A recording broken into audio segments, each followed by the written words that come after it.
Isak Bentov. Ever heard of him or how he conveniently died right before exposing reality? Inventor of pacemaker tech, mystic engineer, author of Stalking the Wild Pendulum, a blueprint linking thought, vibration and matter in one mechanical system. In 1979, he was headed to California to deliver a full conference on consciousness mechanics. He was ready to show how heart micro-movements regulate brain rhythms, bridging meditation, telepathy, and quantum biology. Then, his plane, Flight 191, crashed seconds after takeoff. No survivors. Right before revealing how reality works, the engine falls off. His research disappears. The CIA later pulls parts into black-budget programs. What's left? Scattered notes, rare recordings, and clips like this. In an age of digital noise, his voice barely survives. But this one clip, it cuts through. He exposes the illusion of separation, the design behind disconnection. Earth as the test field for isolation and return. They buried the man. Don't bury the message. Now hear what almost got silenced. Enjoy. The nervous system is the thing that is evolving, and the nervous system is supported by a skeleton of bones and muscles and tissue, etc., etc. Now, the nervous system is that thing that gives us the picture of our realities. That is, our realities, that reality which you see all around you, the flowers and the chairs and the microphones and the teacup, is given to us by our senses. Yeah. We don't see light which is beyond UV and beyond infrared.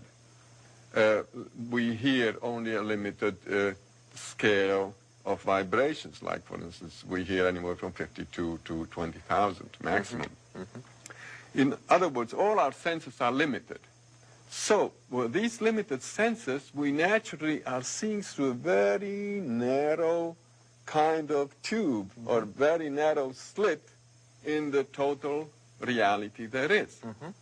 Now, as you're evolving, what happens is that slit opens up more and more and more.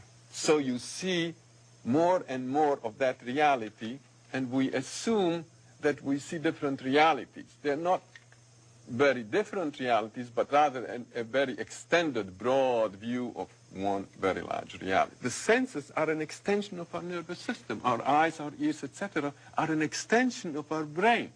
Now, this actually happens. There are techniques to do this. But the Eastern people, the yogis, have developed systems to do this, to push the nervous system rapidly.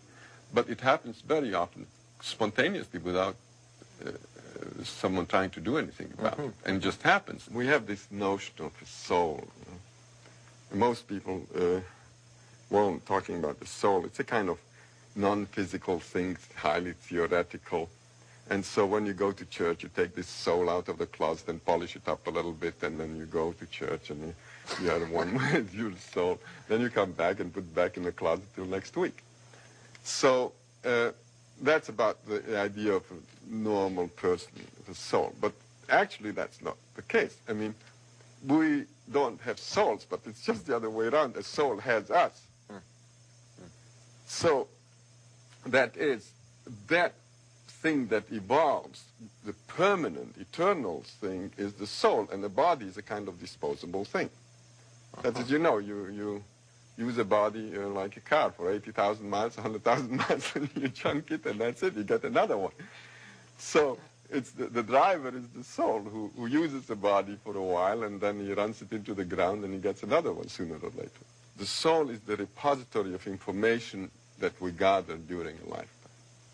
Mm-hmm. Physical bodies are here, another physical body, and this is Joe, and this is Jim, and this is Sarah, etc. Now, clearly, this is the physical level, yeah? Now, on this physical level, we're all separate. You sit there, and I sit here, and we're all separate. Now, let's draw another level. This level is slightly higher, and let's call this the level of the soul, yeah? Well, there will be some mingling here. Let's draw this person as extending to practically infinity this way. Now look what happens. At the physical level, we're separate. We're separate, and there's this much distance between us.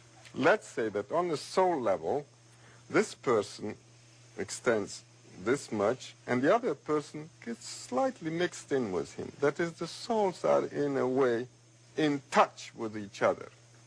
Okay, they overlap, these two lines.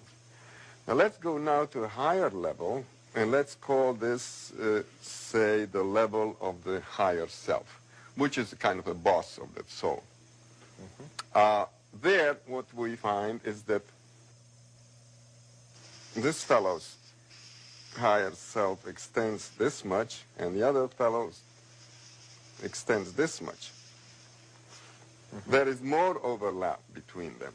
Right. On the very highest level, which is the high spiritual level, we are basically overlapping completely. Everybody is overlapping everybody else. In other words, everything and everyone is everywhere. In other words, we've become omnipresent. This is the state of highly spiritual perfected beings, or gods, you may call them. Okay? Okay, and so that we exist on all of those simultaneously. On all of those simultaneously, So then, but we're not aware of it. And so whether we like it or not, we're all evolving towards godhood. But you know, it takes eons, so don't hold your breath. Because at that point, you start understanding how the system works. And one of the good things about this system is that the system wants to teach you about itself. What does It's it a want good to teach system. you? Yeah? What does it want to teach you? Well, if you are omnipresent and you're all-knowing, that is the state which the system wants you to be in. Because the system is an intelligence or information-gathering system. And it's also freely distributing that information.